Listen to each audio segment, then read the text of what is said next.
بسم الله الرحمن الرحيم والصلاة والسلام على أشرف المرسلين اللهم صل على سيدنا محمد وعلى آله وصحبه وسلم. السلام عليكم ورحمة الله وبركاته. waxaan ku soo gudbinaynaa fariin kooban oo ku socota labada guddoon ee labada aqal. waxaan leeyahay haday dhaga leeyihiin kulay dhaga ma leh oo in badan baa lala hadlay. waxaan leeyahay alihin haduu aan leeyahay oo aad ilaahay taqaaniin oo aad waxa weey maxaa kula islaam tihiin ummadii waa dhibteen waa leedinka soomi kari laayahay oo waxa weey taraawiixdii baa leedinka tukan kari laayahay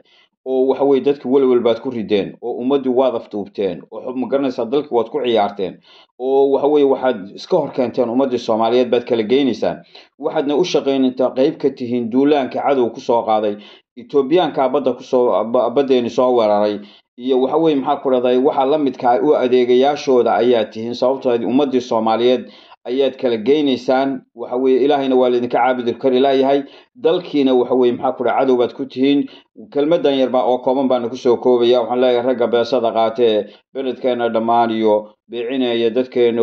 bishu waa rabadaane boqorkiina ka yaabo dadka buuqa ka daaya baarlamaanka afduuban dastuurka aad barxaysaane laga buuxshay xumaante baadilka naga jooja